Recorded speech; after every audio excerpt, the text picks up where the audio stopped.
बिहार के सियासी गलियारे से। बिहार में देखिए नई सरकार की तस्वीर अब धीरे धीरे उभरने लगी है। हालांकि नई सरकार कैसी होगी इस पर से अभी पर्दा उठना बाकी है, लेकिन कहते हैं कि राजनीति में एक एक तस्वीर हजार कहानी कहती है और समझने वाले इन्हीं तस्वीरों से सब कुछ समझ लेते हैं और फिर सब कुछ परत दर परत खुलती चली जाती है। देखिए पटना से दो बड़े नेताओं की मुलाकात की एक ऐसी तस्वीर सामने आई है जो इशारों इशारों में बहुत कुछ कहते हैं। ये तस्वीर है डिप्टी सीएम सम्राट चौधरी और मुख्यमंत्री नीतीश कुमार के बेटे निशांत कुमार के बीच मुलाकात की। वैसे ये मुलाकात कोई निजी नहीं थी, सार्वजनिक कार्यक्रम में ही ये मुलाकात हुई, लेकिन जिस तरह से सम्राट चौधरी और निशांत कुमार पास पास बैठे, दोनों के बीच जिस तरह से खुलकर बातचीत हो रही है, जो केमिस्ट्री और बॉन्डिंग दिखाई दे रही है, उससे ये अंदाजा लगाना मुश्किल भी नहीं है कि नई सरकार की सूरत कैसी होगी। तो अभी से ही ये तस्वीर अब बिहार के सियासत में कहीं ना कहीं एक नई कहानी की शुरुआत कह रही है। होटल चाणक्य में दोनों नेताओं की ये मुलाकात हो रही थी और देख सकते हैं आप यहां पर लोगों को एक नेता में मुख्यमंत्री और दूसरे में उप मुख्यमंत्री दिखाई दे रहा है, ऐसा कह सकते हैं। इसी की चर्चा हो रही है और अगला जो कार्यकाल होगा उसमें कौन मुख्यमंत्री होगा, कौन उप मुख्यमंत्री होगा, इसको लेकर लगातार लोग कयास लगा रहे हैं। कयासों का बाजार जो है वो गर्म होता हुआ दिखाई दे रहा है।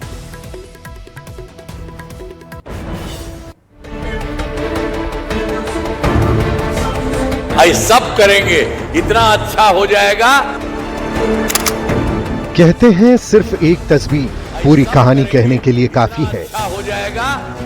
बिहार में नई सरकार, नए सीएम और नए डिप्टी सीएम को लेकर चर्चा के बीच सामने आई इस तस्वीर को देखिए। एक ही फ्रेम में डिप्टी सीएम सम्राट चौधरी और नीतीश कुमार के बेटे निशांत कुमार एक सोफा और एक साथ बैठे। बिहार की सियासत के दो युवा चर्चित चेहरे सम्राट और निशांत। नीतीश कुमार के बेटे निशांत के राजनीति ज्वाइन करने के बाद ये पहली तस्वीर है जब सम्राट और निशांत एक साथ दिखे हैं। तस्वीर पटना के होटल चाणक्य की है। पश्चिमी चंपारण के सिकटा विधायक समृद्ध वर्मा के निजी कार्यक्रम में शामिल होने दोनों पहुंचे थे। तस्वीर में दोनों की बॉन्डिंग के साथ केमिस्ट्री भी असरदार दिख रही है। माना जा रहा है कि सम्राट चौधरी और निशांत कुमार की नजदीकियां बढ़ रही हैं। खैर अब एक और तस्वीर को देखिए। पटना से करीब 158 किलोमीटर दूर जमुई से आई ये तस्वीर भी बुधवार की है, जब CM Nitish Kumar deputy CM सम्राट चौधरी के कंधे पर हाथ रखते हैं और कहते हैं अब सब यही करेंगे और सब काम सब करेंगे, इतना अच्छा हो जाएगा। बिहार की सियासत में अभी ये चर्चा चल ही रही थी कि क्या सीएम पद के लिए नीतीश कुमार की पसंद सम्राट चौधरी हैं। अभी सवाल के जवाब ढूंढे ही जा रहे थे कि रात होते पटना से सम्राट और निशांत की साथ साथ वाली तस्वीर सामने आ गई। सवाल है कि अभी बिहार में लब कुश की सरकार है और क्या अब कुश लब की सरकार बनने जा रही है। पटना से आनंद अमृतराज के साथ ब्यूरो रिपोर्ट।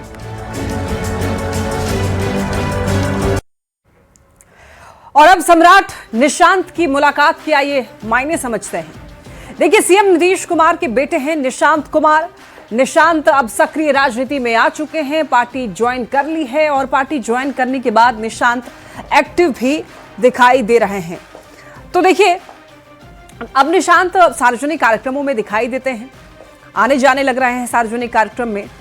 अब एक कार्यक्रम की तस्वीर दिखाई दी जिसमें सम्राट चौधरी के साथ निशांत बैठे हुए दिखाई देते हैं। ये तस्वीर वायरल होती है और लोग जो हैं इस तस्वीर को इस तरीके से देखते हैं।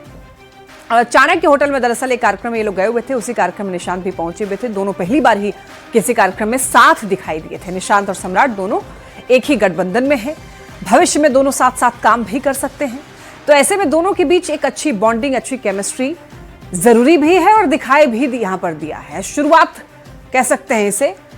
इस कार्यक्रम में दोनों के बीच अच्छी बॉन्डिंग दिखी है।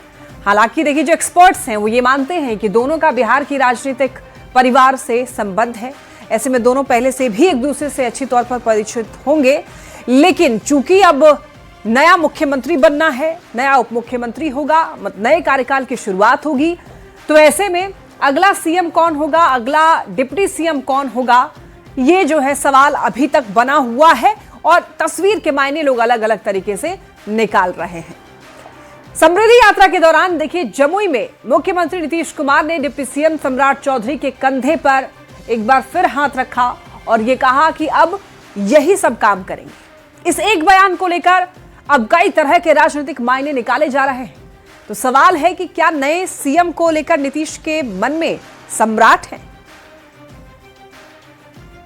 सब करेंगे, इतना अच्छा हो जाएगा। मुख्यमंत्री नीतीश कुमार राज्यसभा के लिए चुन लिए गए हैं। नीतीश कुमार राज्यसभा जाएंगे तो मुख्यमंत्री की कुर्सी खाली होगी। ऐसे में लाख टके का सवाल, नीतीश के बाद सीएम की कुर्सी पर कौन बैठेगा? पिछले कुछ दिनों से नीतीश कुमार समृद्धि यात्रा पर है। यात्रा के दौरान सीएम नीतीश योजनाओं का उद्घाटन करते हैं, मंच से भाषण देते हैं और सभा के अंत में डिप्टी सीएम सम्राट चौधरी की पीठ थपथपाते हैं।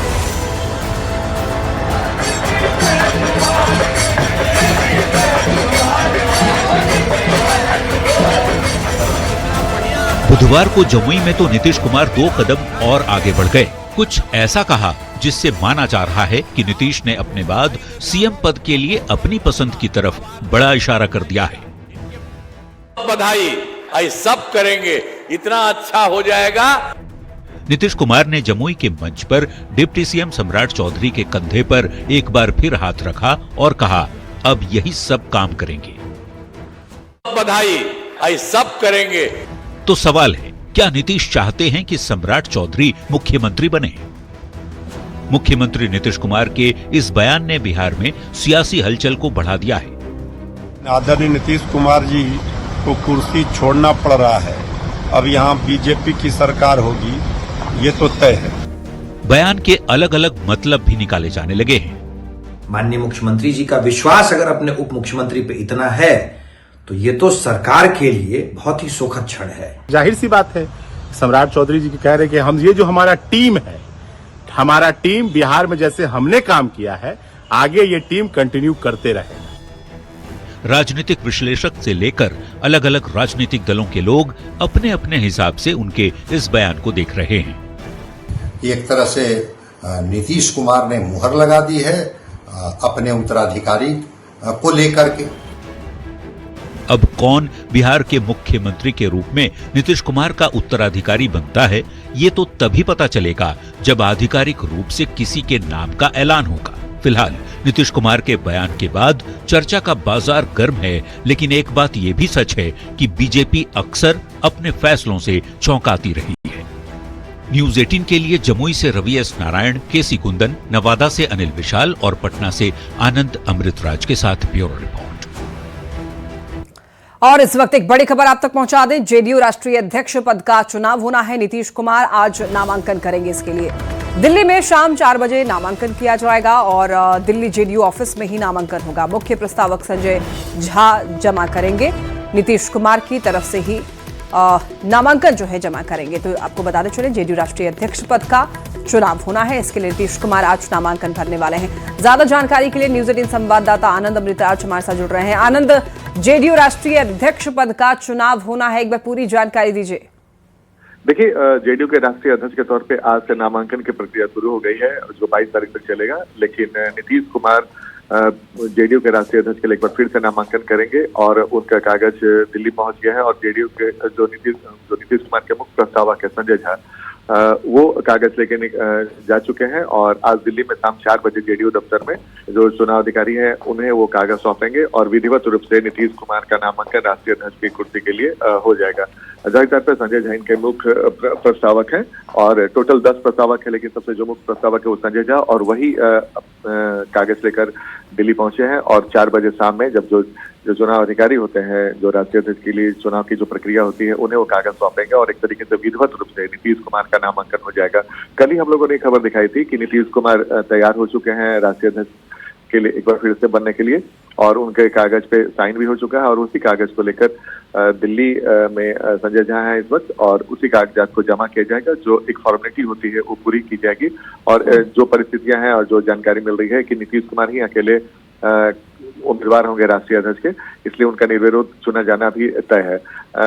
चूंकि नियम होता है कि जब तक जो नियत समय है, अगर उस समय तक अगर कोई दूसरा उम्मीदवार नहीं करता है तो उसे जीत की घोषणा कर दी जाती है। लेकिन जो परिस्थितियां हैं और जो जानकारी मिल रही है कि नीतीश कुमार अकेले होंगे जो राष्ट्रीय अध्यक्ष पद के लिए नामांकन करेंगे, और जेडीयू के नए राष्ट्रीय अध्यक्ष के तौर पर एक बार फिर से उसकी ताजपोशी होगी, और शाम 4 बजे संजय झा जो मुख्य प्रस्तावक हैं वो कागजात जमा करेंगे, जो आधिकारिक रूप से जमा किया जाता है किसी भी उम्मीदवार की तरफ से। तो संजय झा की तरफ से वो कागज जमा किया जाएगा, और माना जा रहा है कि 4 बजे जैसे ही वो नामांकन की प्रक्रिया होगी, एक तरीके से तय हो जाएगा कि नीतीश कुमार ही जेडीयू के अगले राष्ट्रीय अध्यक्ष फिर से बनेंगे, जो वर्तमान में भी राष्ट्रीय अध्यक्ष है। जी ठीक है, बहुत धन्यवाद आपका इन तमाम जानकारियों के लिए आनंद। मुख्यमंत्री नीतीश कुमार आज अपनी समृद्धि यात्रा के दौरान मुंगेर पहुंच रहे हैं और वो जिले को बड़ी सौगात देने वाले हैं। मुख्यमंत्री कई विकास योजनाओं का उद्घाटन करेंगे, शिलान्यास करेंगे, करीब 118 करोड़ रुपए की योजनाओं की भी घोषणा करेंगे। मुख्यमंत्री का कार्यक्रम मुंगेर हवाई अड्डा परिसर में आयोजित जनसभा से जुड़ा हुआ है, जहां सीएम लोगों को संबोधित करने वाले हैं। इसकी तैयारियों की ये कुछ तस्वीरें सामने आई है जो आप देख सकते हैं। कई सौगात देने वाले हैं जिले को। मुंगेर में आज समृद्धि यात्रा होने वाली है। मुंगेर और लखीसराय में आज समृद्धि यात्रा कार्यक्रम होना है। सीएम नीतीश यात्रा करने वाले हैं और उसकी तैयारियों की ये तस्वीरें आप देख सकते हैं। मुख्यमंत्री नीतीश कुमार आज मुंगेर जिला के इसी हवाई अड्डे पे आएंगे और आने के बाद यहाँ पे लगे सभी विभागों के स्टॉलों पे जाएंगे। उसके बाद जो वो है एक जनसभा है, जनसभा को भी संबोधित करेंगे। यहाँ के जो भी आला अधिकारी है उनसे भी समीक्षा बैठक करेंगे। यहाँ के जिले वासियों को लगभग 118 करोड़ की योजनाओं की वो सौगात देंगे, शिलान्यास करेंगे, उद्घाटन करेंगे। इस सभा में जो मुख्य आकर्षण का केंद्र है यहाँ की जीविका की दीदियां। हम लोग को तो सतत जीविका योजना से मिला है, सरकार हम लोग को दिए हैं रोजगार करने के लिए। अच्छे तरह से हम लोग कर रहे हैं और इसे अपना जीवन यापन कर रहे हैं। सीएम आएंगे, क्या कहेंगे आज? सभी दीदी भैया को मेरा प्रणाम। मेरा नाम मोना देवी है और जब हमारे राज्य सरकार जब आ रहे हैं तो मैं उसे दिल से धन्यवाद करूंगी। और यह धन्यवाद सिर्फ हमारे तरफ से नहीं है, पूरे 2 लाख बिहार के जितने भी जीविका के दीदियां हैं जो उसके जीवन में जो बदलाव आए हैं, मैं उसके लिए दिल से धन्यवाद करूंगी। ताकि दिल से धन्यवाद कहेंगे, क्या कहेंगे आप?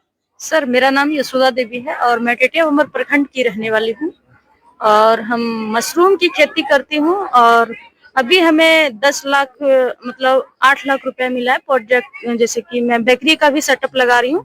ये हम मुख्यमंत्री को बहुत बहुत मतलब धन्यवाद देना चाहते हैं कि हम लोगों को मतलब बाहर निकलने का मौका दिया, समझने का बाहर निकलने का मौका दिया है, क्या कहेंगे? सतत जीविकोपार्जन योजना से हम रोजगार करते हैं। नीतीश कुमार जो पर है, आमदनी ठीक ठाक होती है? ठीक ठाक करते हैं, आगे बढ़ रहे। पहले क्या स्थिति होती थी? पहले स्थिति बहुत खराब थी, अब जो इसमें जुटे हैं ना तो बढ़िया थे। विकास की योजनाओं में और क्या होना है इसको लेके वो आज आने वाले हैं। अरुण शर्मा, न्यूज 18 मुंगेर। देखिए, सीएम की समृद्धि यात्रा मुंगेर के बाद लखीसराय जाएंगे सीएम। लखीसराय को भी करोड़ों की सौगात देने वाले हैं। कुल 326 करोड़ की योजनाओं की सौगात मिलेगी लखीसराय को। 118 करोड़ की 117 योजनाओं का उद्घाटन होगा। 208 करोड़ की 144 योजनाओं का शिलान्यास किया जाएगा। सूर्यगढ़ा प्रखंड स्थित कजरा सोलर पावर प्लांट का जायजा लेंगे सीएम। विभागीय स्टॉल का निरीक्षण भी करने वाले हैं।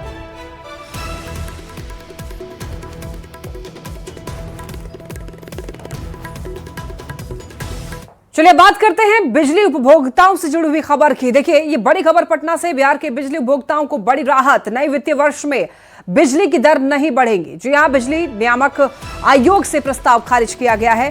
35 पैसे प्रति यूनिट बढ़ाने का प्रस्ताव था। शहर और गांव में बिजली दर एक समान ही होंगी। शहरी उपभोक्ताओं को कम आएगा बिल। और यहां पर देखिए, ₹1.53 प्रति यूनिट तक की बचत होगी। छोटे दुकानदारों को भी ₹1.20 प्रति यूनिट की राहत मिलेगी। ग्रामीण क्षेत्रों में व्यावसायिक कनेक्शन सस्ती होगी। 42 पैसे प्रति यूनिट बिजली सस्ती मिलेगी। तो बिजली उपभोक्ताओं के लिए काफी ज्यादा ये अच्छी खबर है। नालंदा में ईद और रामनवमी पर्व को लेकर देखिए पुलिस प्रशासन अलर्ट मोड पर है। सीसीटीवी की मदद से पैनी नजर रखी जा रही है और इतना ही नहीं, अतिरिक्त सीसीटीवी कैमरे लगाने का कार्य भी शुरू किया जा रहा है। सभी क्षेत्रों में पुलिस प्रशासन तैनात है। साथ ही अतिरिक्त पुलिस बल और मंगाए जा रहे हैं ताकि कोई भी अप्रिय घटना ना घटे और अच्छे से शांति से पर्व लोग मना पाए। इंफॉर्मेशन आता है तो उसमें रिस्पॉन्ड करते हैं। तो पूर्व में भी जो भी घटनाएं हुई है उसको भी हम लोग सारगर्भित तरीके से उसको समाहित करते हुए हमारी स्ट्रेटेजी में हम लोग जो है इस त्योहार को और आने वाले सभी पर्वों को पीसफुली बनाएंगे। औरंगाबाद के सिविल कोर्ट परिसर में एक अनोखी शादी हुई। कोर्ट से बेल मिलने के बाद पॉक्सो एक्ट के आरोपी युवक ने कोर्ट परिसर में ही अपनी प्रेमिका और एक बच्चे की मां से शादी रचाई। बताया जा रहा है कि पिछले 2 साल से दोनों का प्रेम प्रसंग चल रहा था। दोनों ने भागकर शादी की थी, लेकिन कुछ समय के बाद ही दोनों में विवाद होने लग गया और युवक ने पत्नी और बच्चे को मायके में भेज दिया, जिसके बाद पॉक्सो एक्ट के तहत केस दर्ज हुआ और आरोपी पिछले 8 महीने से जेल में था। लेकिन जब दोनों ने फिर से साथ रहने की कस्में खाई तो दोनों के परिजन इस शादी से खुश दिखाई दिए। तस्वीरें आप ये देख सकते हैं। तो लड़का लेके भाग गया था और 2-4 महीना बाहर रहा। उसके दरमियान में इसको एक बच्चा हो गया। फिर लड़का पकड़ा के जेल चला गया। फिर कोर्ट का आदेश हुआ कि तुम लोग शादी करके आओ और महीना में 1 दिन कोर्ट में हाजिरी लगाओ, अच्छा से रहो साथ में, तब तुम्हारा इसी कंडीशन पर इसको जमानत मिला न्यायालय से। देखिए, एक तरफ बिहार सरकार अपने बजट का 25% हिस्सा शिक्षा व्यवस्था पर खर्च करती है ताकि गुणवत्ता वाली शिक्षा बिहार के गरीब परिवार के बच्चों को मिल सके, लेकिन अभी भी सरकार के दावे और जमीनी हकीकत में काफी अंतर है। मोतिहारी के कल्याणपुर प्रखंड के ध्रुव पकड़ी नवसृजित प्राथमिक विद्यालय 1 कमरे के सामुदायिक भवन में संचालित हो रहा है। वहीं गांव वाले ने जुगाड़ तंत्र से बांस और फट्टे से बच्चों के ऊपर शेड की व्यवस्था की है। बच्चे बेंच डेस्क के बजाय दरी और त्रिपाल पर बैठकर पढ़ने के लिए मजबूर हैं। तो वहीं भीषण गर्मी और बरसात में स्कूल की पढ़ाई रुक जाती है। अपने बजट का 25% हिस्सा शिक्षा व्यवस्था पे खर्च करती है, लेकिन अभी भी बिहार में शिक्षा व्यवस्था बेहतर नहीं हो पा रही है। सरकार इंफ्रास्ट्रक्चर तैयार नहीं कर पा रही है। देखिए, तस्वीर आपको दिखा रहे हैं, ये पूर्वी चंपारण की तस्वीर है। पूर्वी चंपारण जिले के नवसृजित प्राथमिक विद्यालय ध्रुव पकड़ी की तस्वीर है। स्थानीय गांव के लोगों और स्कूल के शिक्षकों के द्वारा जुगाड़ तंत्र से जो है वो क्लासरूम बनाया गया है। ऊपर टीन का शेड बनाया गया है, नीचे जो है बांस की फट्टी लगाकर जो है वो क्लासरूम बनाया गया है। और किसी तरह इस गर्मी में भी जो है शिक्षक जो है वो पढ़ाने को मजबूर है, बच्चे पढ़ने को मजबूर है।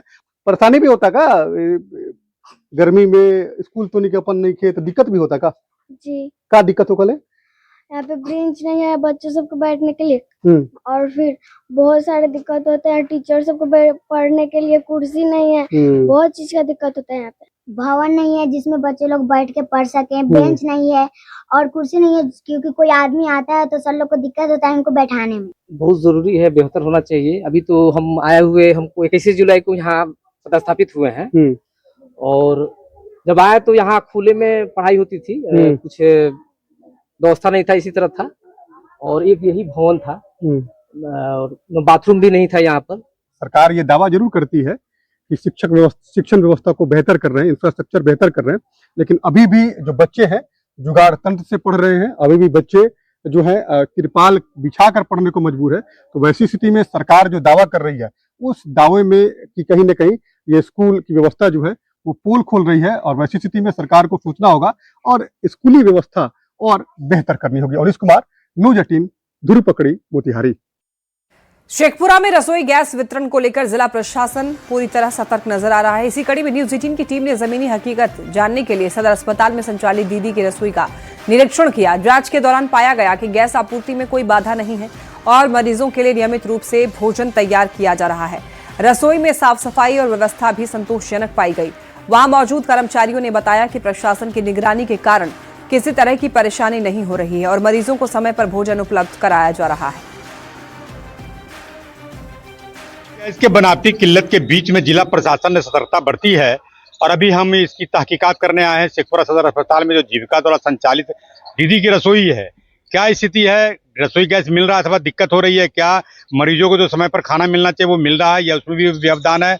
अभी जो संचालक हैं, मैनेजर हैं, उनसे जानते हैं क्या क्या परेशानी है अथवा सब काम सुचारू ढंग से चल रहा है? यहाँ सब प्रिंस कुमार नाम हो यहाँ मैनेजर है, यहाँ पर कैंटीन मैनेजर। तो क्या दीदी की रसोई में? जी हाँ। हाँ, तो क्या क्या दिक्कत? रसोई गैस मिल रहा है लोगों? यहाँ पर पूरा उपलब्धता है सर। पहले का कोई दिक्कत अभी? नहीं सर, जैसे पहले आता था उसी तरह से आ रहा है सर। जी हाँ, कोई परेशानी नहीं है? नहीं कोई परेशानी नहीं। कालाबाजारी से नहीं खरीदारी नहीं। कर रहा है? पैसा ज्यादा ले रहा है क्या? नहीं सर, जैसे बिल पर आता है वैसे ही आता है। बिल का जो रेट है सर वही। नहीं, बिल्कुल जो जितने भी हमारे हॉस्पिटल्स व्यवस्था है या जितने भी हमारे रेसिडेंशियल स्कूल्स हैं उस पर हमारे टीम के द्वारा कंटिन्यूस मॉनिटरिंग हो रहा है और उसका हम लोग डेली रिपोर्ट ले रहे हैं ताकि वहाँ रहने वाले बच्चियों को कोई भी तरह का दिक्कत ना हो। और हॉस्पिटल में जितनी हमारी रसोइयाँ कार्यरत हैं उनका भी हम लोग प्रॉपर मॉनिटरिंग डेली बेसिस पे कर रहे हैं और ये इंश्योर किया जा रहा है कि उनको किसी भी तरह की गैस सप्लाई की दिक्कत ना हो। और खाना भी समय पर मरीजों को मिल रहा है, ये बिल्कुल सकारात्मक पहल है जिला प्रशासन का। अजीत कुमार सिन्हा, न्यूज 18 शेखपुरा। गया एयरपोर्ट पर इमिग्रेशन जांच के दौरान करीब 8.5 किलो हाइड्रोपोनिक गांजा बरामद किया गया है। मामले में देखिए 5 तस्करों को गिरफ्तार किया गया। ये तस्कर थाईलैंड से थाई एयर एशिया की फ्लाइट से गया पहुंचे थे। जांच के दौरान संदिग्ध सामान मिलने पर तलाशी ली गई। देखिए, गौर करने वाली बात यह है कि इससे पहले 14 मार्च को भी लगभग 10 किलो हाइड्रोपोनिक गांजा यहीं से बरामद किया गया था। लगातार हो रही ऐसी बरामदगी ने एयरपोर्ट सुरक्षा व्यवस्था पर गंभीर सवाल खड़े किए हैं।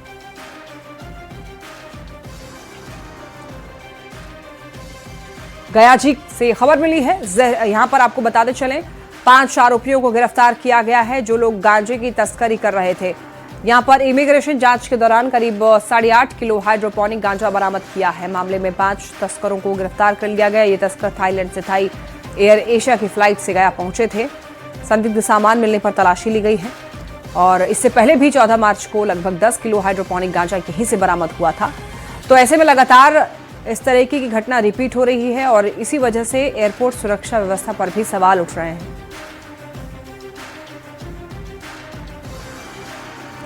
और इसी के साथ इस बुलेटिन में फिलहाल इतना ही। खबरें लगातार जारी है, आप देखते रहिए न्यूज़ 18 बिहार झारखंड।